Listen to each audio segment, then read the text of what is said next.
சிறுகதை சீன கிழவன். எழுத்து எம். குமாரன். குரல் சிவம் தமிழ்ச்செல்வம். நீண்டு வளைந்து மேடும் பள்ளமும் நிறைந்த செம்மண சாலையினூடே அசைந்து அசைந்து நடந்து கொண்டிருந்தான் அந்த சீன கிழவன் லிம். 60 வயதுக்கு மேலாகியும் ஏதோ ஒரு லட்சிய வேட்கையுடன் உழைத்து கொண்டிருக்கிறான். எல்லாருக்கும் அவன் ஓர் அனாதை. அவனை பொறுத்தவரை அது உண்மையல்ல. உறவு சொல்ல ஒரு ஜீவன் உண்டு. ஆனால் அந்த ஜீவனுடன் உறவு கொண்டாட இன்று அவனுக்கு உரிமையில்லை. உரிமையை வலியுறுத்தவும் அவன் விரும்பவில்லை. உரிமையை கைவிடவும் மனம் இடம் தரவில்லை. மனத்தில் காலத்தால் விழுந்த வடுவுடனும் கூனி குறுகிய உடலுடனும் அந்த செம்மண சாலைக்குரிய கமுந்திங் தோட்டத்தை நோக்கி நடந்து கொண்டிருந்தான். அவனுடைய தோளில் ஒரு சாக்குப்பை, அதில்தான் வாங்கும் பொருட்களைச் சேர்த்து தூக்கிக் கொண்டு மெயின் ரோட்டில் நிறுத்தி வைத்துள்ள சைக்கிளுக்கு கொண்டு போவான். பின்னர் மெல்ல மெல்ல சைக்கிளை மிதித்து 5 மைல் தொலைவிலுள்ள நகரத்துக்கு கொண்டு போய் விற்பான். லிம்மின் வியாபாரம் இதுதான். போத்தல்கள், தாள்கள், இரும்பு வைகராக்கள், இன்னும் பல பழைய சாமான்கள். மாத கடைசியில் வரும் ஒவ்வொரு சனிக்கிழமையும் லிம் சொல்லி வைத்தாற்போல் குறிப்பிட்ட நேரத்திற்கு போய்விடுவான். தோட்ட வேலை முடிந்து எல்லாரும் வீடு திரும்பும் நேரத்தில்தான் லிம் அந்த தோட்டத்திற்கு போவான். அந்த சீன கிழவனிடம் குடித்து தீர்த்த காலி புட்டிகளையும் நசுங்கிப்போன அலுமினிய பாத்திரங்களையும் விற்ற எத்தனை பெண்கள் கொண்டை ஊசியும் ரோல்கோல் செயினும் வாங்கியிருக்கிறார்கள். அவர்களெல்லாம் அந்த சீன கிழவனை சில்லறை காசுக்காக எதிர்பார்த்திருக்கும் போது ஒரே ஓர் உயிர் மட்டும் அன்புக்காக காத்திருக்கும். பரிவுடன் அவன் பார்க்கும் பாச பார்வைக்காக காத்திருக்கும் அந்த உயிருக்குரியவர். தொலை தூரத்திலிருந்து கமுந்திங் தோட்டத்திற்கு வந்து பழைய சாமான்கள் வாங்குவது மட்டுமல்ல அவனது தொழில். தனக்காக காத்திருக்கும் அந்த ஜீவனுக்காகவே அவன் அங்கு வருவான். லிம் ஸ்டோரை கடந்து சென்று கொண்டிருந்தான். ஸ்டோரிலிருந்து எல்லா பால்வெட்டு தொழிலாளிகளும் திரும்பியிருந்தனர். தன்னுடைய வருகை தாமதமாகி விட்டதா என்ற ஐயத்துடன் நிமிர்ந்து நோக்கி நடந்தான். தொலைவில் தன் அன்புக்கும் பாசத்துக்கும் உரிய உருவம் காண்டா கம்பும் வாலியுமாக நின்று கொண்டிருந்தது. கிழவன் புது தெம்புடன் வேகமாக நடந்தான். லிம் தன் பாசத்துக்குரிய லட்சுமியின் அருகில் நெருங்கிவிட்டான். மிக அருகில் நெருங்க முடியாமல் 10 அடி தொலைவில் நின்று லட்சுமியை ஏறிட்டு பார்த்தான். கண்களில் பாசத்தின் பிரதிபலிப்பாக நீர் துளிர்கிறது. தனக்காகத்தானே அவள் இங்கு கால் கடுக்க காண்டா கம்பும் வாலியுமாக நின்று கொண்டிருக்கிறாள். கிழவனுக்கு நெஞ்சமெல்லாம் பூரிப்பு, ஒரு நிறைவு. லட்சுமி இருக்கும் வரை லிம் எப்படி அனாதையாவான்? தன்னுடைய எல்லாமாக அந்த பெண் தெய்வம் இருக்கிறதே. லட்சுமியை காண ஆவலுடன் வந்தவன் அவளை கண்டதும் எதுவும் பேச முடியாமல் நின்றான். அவளும் பேசவில்லை. உழைத்து உழைத்து துரும்பாக 23வது வயதிலும் 40 வயது கிழவி போல் ஓடாக நிற்கும் அந்த காட்சி அவனுடைய உழைப்புக்கே சவால் விடுவது போல் தோன்றியது. அவள் இன்னமும் தன் மகளாக இருந்திருந்தால் இப்படி துன்பப்பட விட்டிருப்பானா? அவள் இப்படியெல்லாம் சமூகத்துடனும் வாழ்வுடனும் போராடி உயிர் வாழ வேண்டிய நிலைமையை உண்டு பண்ணியதே அவன்தானே.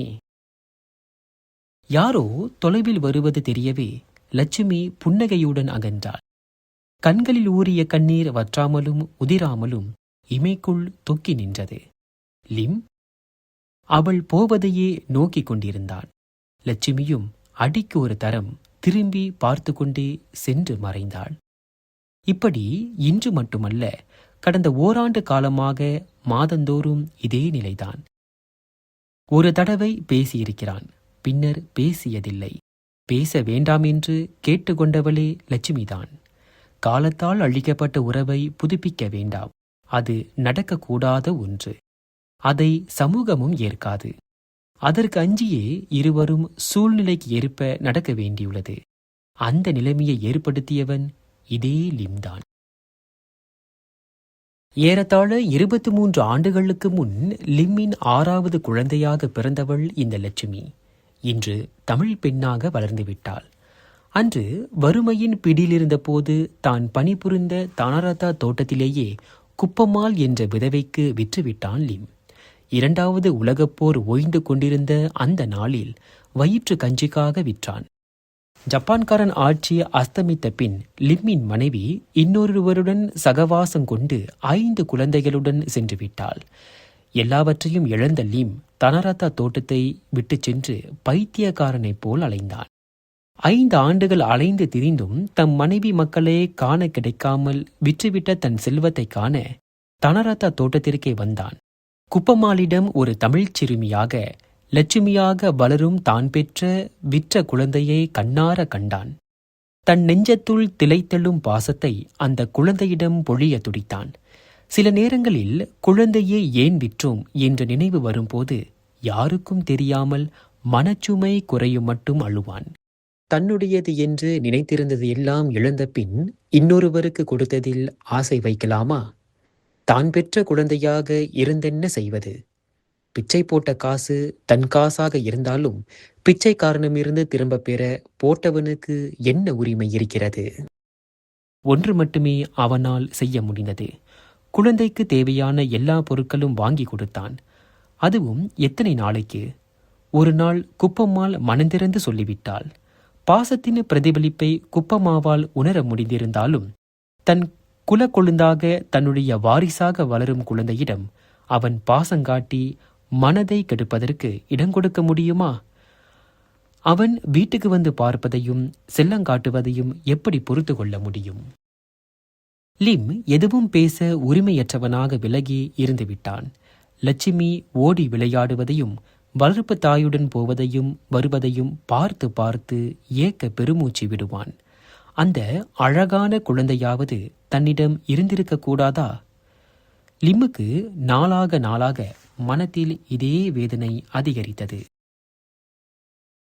6வது குழந்தையை விற்றதால்தான் தொடர்ந்து துன்பத்தை கொடுக்கிறாரா ஆண்டவன்?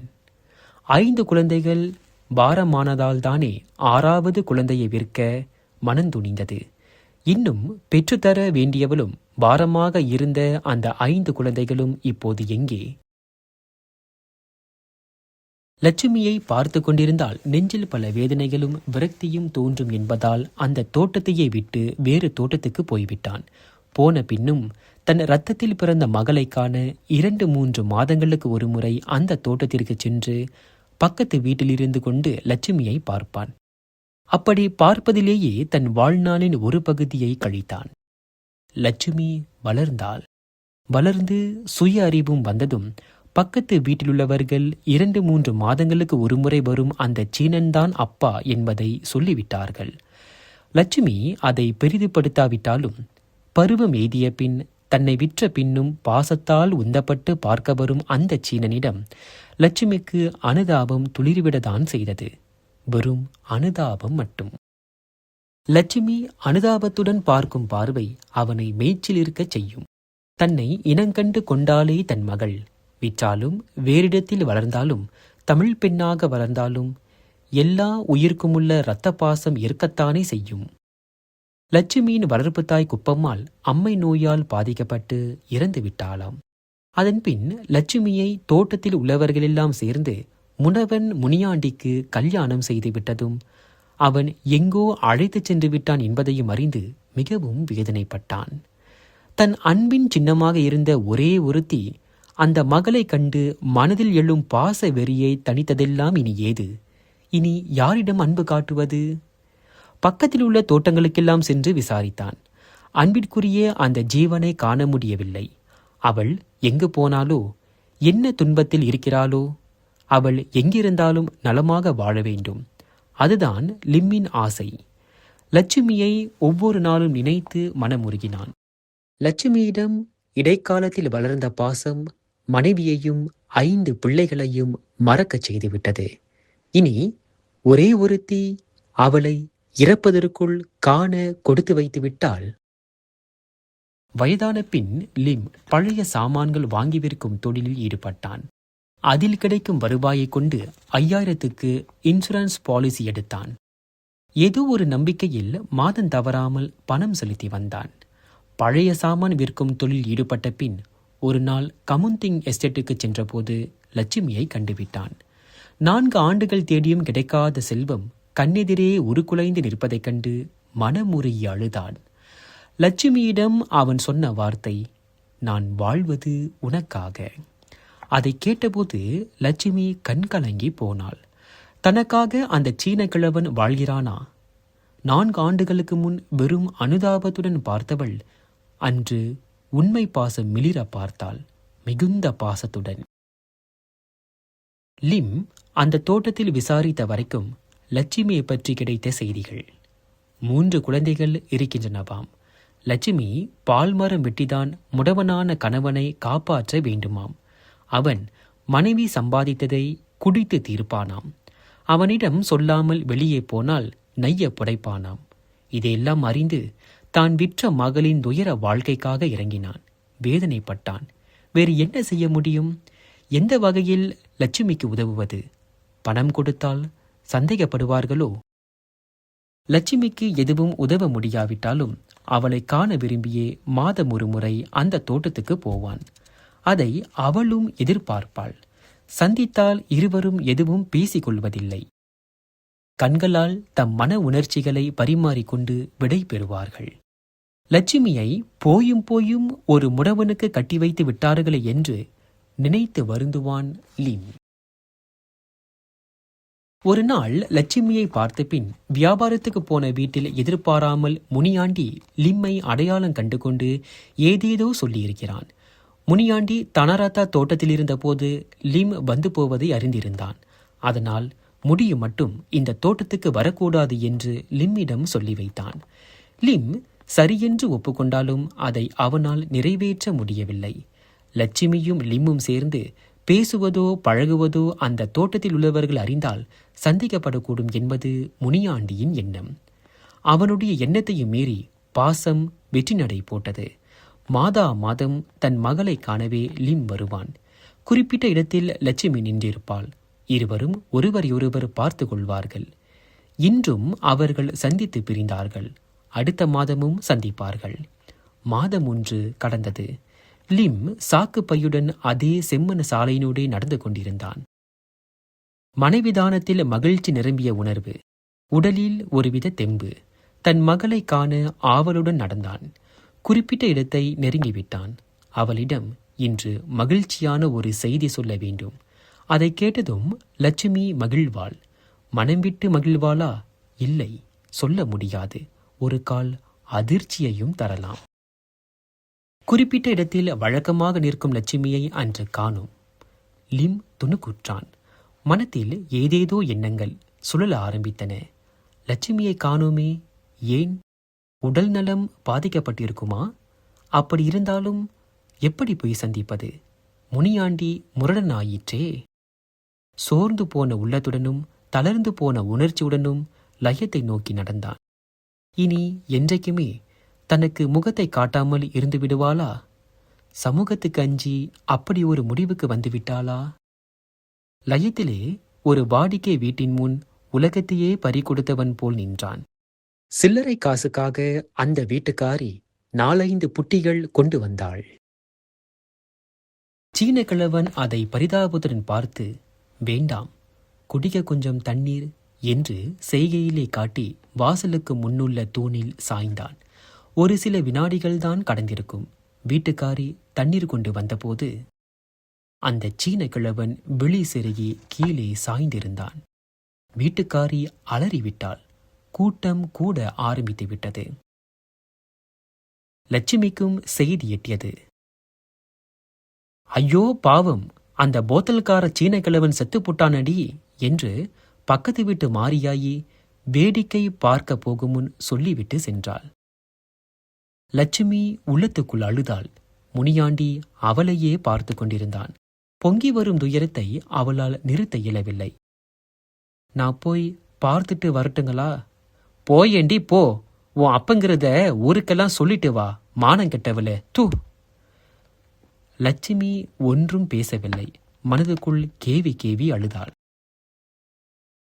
மாரடைப்பால் இறந்து போன சீன கிழவனின் சடலத்தை போலீஸ் வந்து எடுக்கும்போது மாலை இருட்டிக் கொண்டிருந்தது. பாவம், அவன் தன்னை அனாதையல்ல என்று நினைத்து ஏமாந்து விட்டானே. விட்டுவிட்ட ஒரு பொருளை மீண்டும் பெறத் துடிப்பது போல் அவன் பைத்தியக்காரத்தனமாக லட்சுமியிடம் பாசங்காட்டி வந்தானே.